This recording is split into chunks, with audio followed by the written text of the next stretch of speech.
Dès que vous vous intéressez à son fonctionnement et que vous la gênez, eh bien, elle fait pression.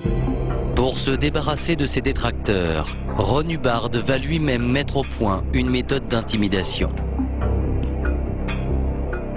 Hubbard a compris que la meilleure manière de défendre les choses, ça consistait tout simplement à attaquer les autres. Il existe des ouvrages en scientologie où on apprend finalement qu'on peut faire à peu près tout et n'importe quoi aux adversaires de l'église de scientologie. Pour preuve écrite, cette circulaire émanant de la secte et que tout adepte peut se procurer. Il y est indiqué: ne vous défendez jamais, attaquez toujours. La technique vise à rabaisser la réputation d'une personne. Il est alors possible de détruire la personne.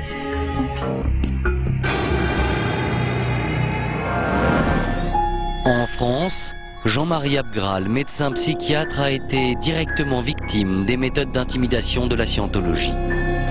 En 1990, il est chargé par la justice de déterminer l'impact psychologique de la secte sur ses adeptes. D'entrée de jeu, je suis devenu l'opposant, je suis devenu la bête noire, donc la bête à abattre. Jean-Marie Abgral est effectivement un empêcheur de tourner en rond. Parce que Jean-Marie Abgral va établir un rapport assez accablant pour l'église de Scientologie, démontrant que les mécanismes sont des mécanismes de manipulation mentale et ce sont des mécanismes sectaires. Et il est bien évident que ce rapport gêne un peu l'église de Scientologie. Donc on va essayer de décrédibiliser Abgral. C'est l'une des responsables de la Scientologie à Paris qui aurait été chargée de diriger l'opération visant Jean-Marie Abgral. Elle aurait demandé, notamment à un jeune adepte niçois, de faire pression sur le psychiatre.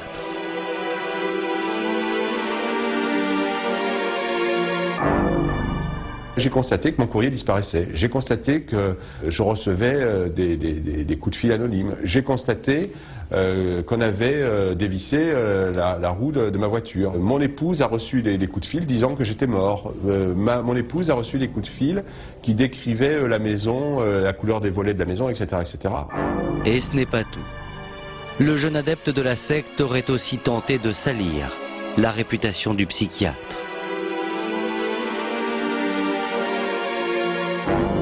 Des confrères qui me téléphonent en me disant tiens, j'ai reçu un coup de fil bizarre d'un type qui s'appelle qui prend des renseignements sur toi. Alors, ils demandent des choses qui n'ont absolument aucun rapport avec l'art médical. Ils leur demandent est-ce qu'il a des maîtresses, est-ce qu'il a travaillé à l'hôpital de Pierrefeu avec les toxicomanes, est-ce que lui-même c'est pas un ancien toxicomane. Ou alors, carrément, on commence à leur suggérer que je prends par exemple des pots de vin pour orienter mes expertises. Pendant des mois, Jean-Marie Abgral est harcelé. En langage de scientologue, on appelle cela la propagande noire. C'est une technique de diffamation qui utilise en fait tous les circuits à la fois de la rumeur et on va dire de la fausse information. C'est-à-dire que sous prétexte de prendre des renseignements sur quelqu'un, on a la phrase classique qui est une phrase de manipulation en disant vous savez, je fais une enquête sur un tel parce qu'il est soupçonné de pédophilie, alors est-ce que vous pourriez m'en parler de ce monsieur? Mais on n'a rien de sûr, hein, on n'est pas sûr qu'il est pédophile, mais on voudrait quand même ça. Et évidemment, ça amplifie, ça fait une rumeur, et c'est la propagande noire, c'est ça. Au final, faute de preuves, la justice ne retiendra pas la tentative d'intimidation. L'adepte niçois sera simplement condamné à 4 mois de prison avec sursis pour avoir volé le courrier du psychiatre.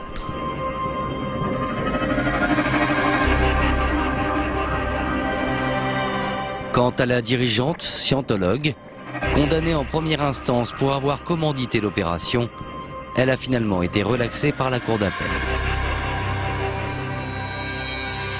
L'église de Scientologie dira, comme à son habitude, qu'il s'agissait de disciples trop zélés de Ron Hubbard et qu'ils ont enfreint les consignes, si consignes il y avait.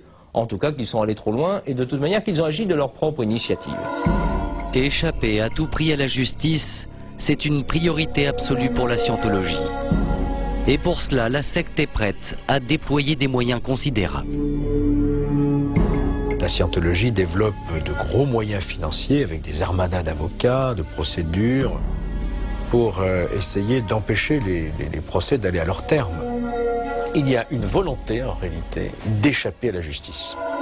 Georges Fenech, ancien juge d'instruction à Lyon, sait de quoi il parle. En 1990, alors qu'il enquête sur une affaire d'escroquerie concernant l'église de Scientologie, le juge décide de frapper un grand coup. Pour la première fois, il fait incarcérer les principaux dirigeants français de la secte. Jean-Jacques Mazier, responsable lyonnais de l'organisation. Jean-Paul Chapelet, dirigeant parisien.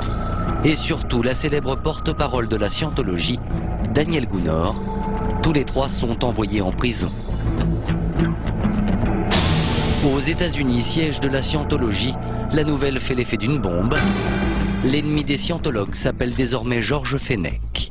L'église de Scientologie va actionner son bureau des affaires spéciales. Et le bureau des affaires spéciales, il est fait pour ça, pour les coups durs. L'OSA, le bureau des affaires spéciales, en clair les services secrets de la secte. L'église de Scientologie dispose d'un atout majeur dans cette bataille contre la justice. Elle a, dans l'entourage proche du président de la République de l'époque, François Mitterrand, elle a un allié, un agent, un honorable correspondant.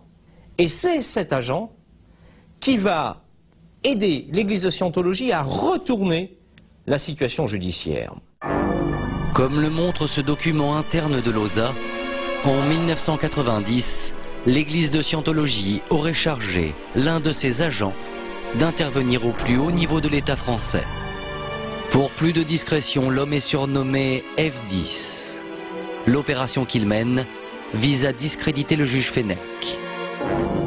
On va faire passer auprès du président de la République de l'époque, on va faire passer un dossier expliquant que l'église de Scientologie est victime d'une entreprise liberticide émanant d'un juge d'instruction, en l'occurrence le juge Fenech à Lyon, parce que c'est surtout lui la bête noire de l'église de Scientologie à l'époque, présentant le juge Fenech comme un magistrat de droite, voire de droite extrême, et mu par une volonté inquisitoriale, qui s'en prend à de doux agneaux que sont les scientologues.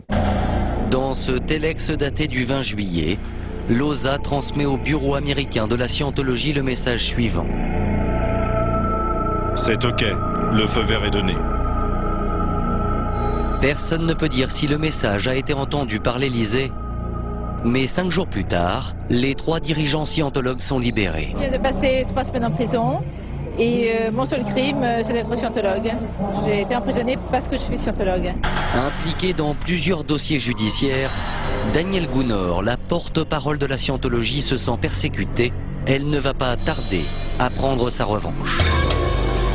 5 ans plus tard, c'est à l'Assemblée nationale, dans l'un des bâtiments les plus surveillés en France, que Daniel Gounod va réussir un coup d'éclat.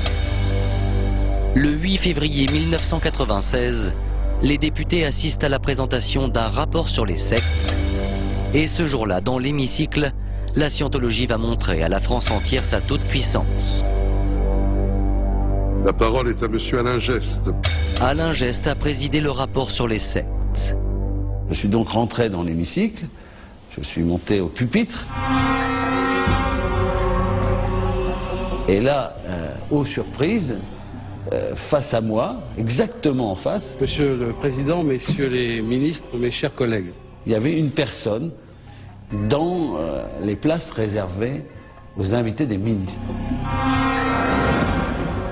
Et cette personne, c'était le porte-parole de l'église de Scientologie.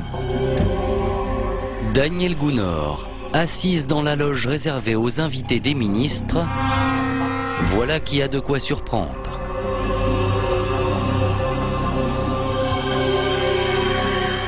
Ça fait un formidable coup pour l'église de Scientologie. Le jour du débat sur les sectes à l'Assemblée nationale, où elle est quand même montrée du doigt, parce qu'à l'époque, elle est l'incarnation de la secte par excellence, on voit Daniel Gounod dans la tribune officielle. Alors, évidemment que n'importe quelle personne soit assise dans les bancs du public, ça n'a absolument rien de choquant. Ce qui était, de mon point de vue, un véritable pied de nez, c'était qu'il y avait une seule personne dans les travées réservées, et c'était le porte-parole de la Scientologie.